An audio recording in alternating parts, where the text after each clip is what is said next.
passion project side hustles. This is something that I am very passionate about myself. I have been working the past few years on building a life of autonomy where I am my own boss and building different streams of revenue through different projects online. And so if that is something that you're interested in creating something you're passionate about and doing it on the side and building it to be something that is profitable, then this video is for you, and I'm here to give you some tips on how to get started. So maybe you're like me and you have a lot of interest, and so you're not sure where to start. You have a couple ideas, but which one do you pick? We only have a certain amount of time on this earth. It can seem daunting to choose what to dive into. Or maybe you're the opposite and you think, oh, I'm not really sure what I want my project to be, and I don't really have a defined interest, and I don't think that anyone would pay me for what I know or what I can make. Well, first off, everybody knows about something that someone else wants to know. You just have to find your niche. So no matter if you are in the first group or the second group, these tips are going to help you. And the first biggest pointer I can give to you is that you just have to start. So let's talk about how you can decide. So I want you to get out a piece of paper and a pen and divide it. And on the left side, I want you to write things that you are innately good at. Things that just come easy to you. So maybe you are a good writer, a good singer, you are athletic, you are stylish, you can fix things that you're naturally good at. And on the other side, I want you to write things that you like to do. What do you do in your free time where it's just something that you really enjoy? And maybe that's you really like to go thrift shopping, or you love to rollerblade, or whatever it may be. And then I want you to look at those two lists and then see if any of them fit together. Find 2 or 3 that go together well and write a passion project thesis statement for those. So one example could be that you are stylish and that you also really like to thrift shop. So a great thesis could be, I am going to go to different thrift stores, I'm going to sew and upcycle clothing, and I'm going to start selling it to my friends on Facebook or on Poshmark or eBay, and you pick that as one of your passion projects that you could potentially do. I was talking to someone in my family recently, and she is a really great boxer, and she also loves old people. And so I thought, well, why don't you work with old people and teach them boxing? There's been a lot of studies that boxing is good for older people with Parkinson's disease, working on so it can be something very obscure, but think of things that can go together. And then from there, just pick the one that feels the easiest. Now that can seem daunting if you think, well, is this what I'm going to put my time into? How do I just choose? Well, just pick one and go with it. What you pick now is probably not going to be exactly what your passion project side hustle morphs into being, but it's important to have a starting point of something that you are innately good at and interested in, and then you can build it from there. So the next piece of advice is to just start. So many people have ideas of things that they want to do and they never start, and that is truly the hardest part.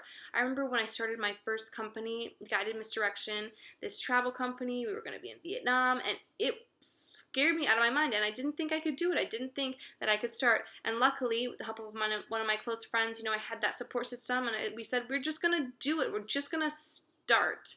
And it was really scary, but that can also be something really helpful, is find someone that you love and trust and have them be your support buddy. Have them start their passion project side hustle and keep each other accountable. Say, this is scary, but we're going to try this out and we're going to do it together and we're going to keep each other accountable. So, number 1, just start. And then number 2, be consistent. And having some sort of accountability buddy is really important in that consistency and can really help you stay on track.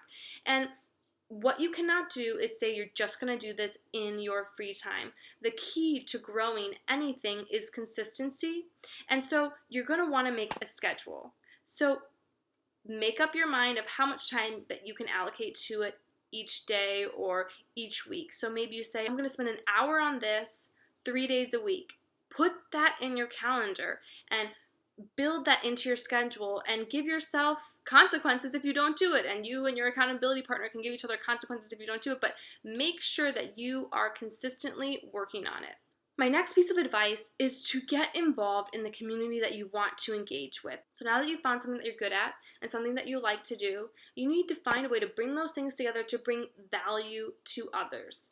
Nobody is going to want to pay you for something that doesn't make their life better. So maybe it makes their life taste better because you bake things, or it makes them look better, it makes them laugh, or whatever it may be. It needs to bring value. So you need to get involved into the community that you are wanting to provide to. So join Facebook groups, join meetup groups, join as many groups as you possibly can, and engage genuinely in conversation and see what people want or they're missing in that niche. And the more that you're in those communities, you figure out more of what your niche can be within these two things of what you like and what you're good at, and you build something that is bringing value to others and that not many people are doing, right? There are a lot of bakers out there, but there aren't bakers that are specializing in Star Wars, and you're a baker that you make cupcakes with Star Wars figures. And there's a group of people that really like that, and they follow your page, and then you're able to build revenue off of those followers because you get views, all these things, right? Which I'll cover in my next video about monetizing. But engaging the community and bring value. So I hope that this has been helpful to you. Let's recap really quick. So to reiterate, pick something that you are good at, that you like to do, find an accountability buddy, make a schedule, commit to it, say that you're just going to start even though it's scary, and know that what you pick now, it may morph into something different. And then get engaged in that community.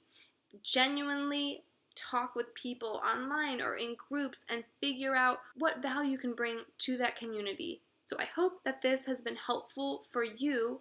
If you have questions about creating a passion project, I would love to talk with you. I am starting to work with more and more people on creating passion project side hustles. So if you have questions, feel free to email me at itsteacherdanielle@gmail.com. All right, everyone. Well, have an awesome day and happy side hustling. Also, be sure to subscribe if you'd like to check out my next video coming up about monetizing that passion project. All right, everybody. Well, have an awesome day, and I will see you next time.